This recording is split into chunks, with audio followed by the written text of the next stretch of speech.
পর্দা কইরো নামাজ পড়ো কোরআন পড়া শিখো গো, মা বাবারে সেবা দিও রান্না করাও যাই গো। ঠিকরা পর্দা কইরো নামাজ পড়ো কোরআন পড়া শিখো গো, মা বাবারে সেবা দিও রান্না করাও যাই গো। পড়ালেখা লাগবে না আর সবাই, পড়ালেখা লাগবে না আর তাড়াতাড়ি আসো বাম্পা জোরে ভাই দেখছেন জাতি ক্যামেরা দূরে রাখতে হবে।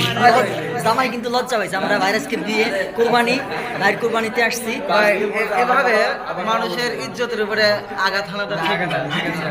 আমরা তো কোনোদিন যদি ভাবি এটা দেখে অবশ্যই সে বিপদে পড়বে বা আপনাকে বিপদে ফেলাইবে যে কই আবার একটা বললাম না তাকে, এটা আসলে ফ্যাক্ট।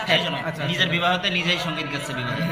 টাইটেল কতবার বলে, আমি বললাম ফ্যাক্ট আবার কি? আপনারা তো আমাকে বিপদে ফেলাবেন, আমি তো বিবাহ আমি বলছি তো ফ্যাক্ট করি নাই বা করতেছিও না। এখন এটা যারা দেখবে, যত মেয়েরা দেখবে তারা তো আমার সাথে আর আগের সাথে রাজি হবে না। মিজান ভাই দিয়ে চারটা কথা অবশ্যই নিয়ে আসছে। কারণ বিয়ে না, এখানে মনে হচ্ছে না কেন একটা প্রোগ্রামে আসছি, আমরা প্রোগ্রামে একটু সময় কাটাচ্ছি। তো ঠিক আছে, তাহলে আমরা তারপরে যাচ্ছি।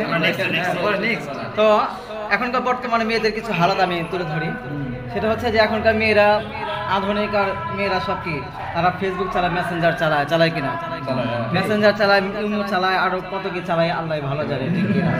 তো আমি ওগুলো আর বললাম না, আমি তাদেরকে কিছু হৃদয়তে এখান থেকে বার্তা দিতে চাচ্ছি। তো আশা করি তারা যদি আমার কথাগুলো করে আমল করে, ইনশাআল্লাহ আশা করি তাদের হয়তো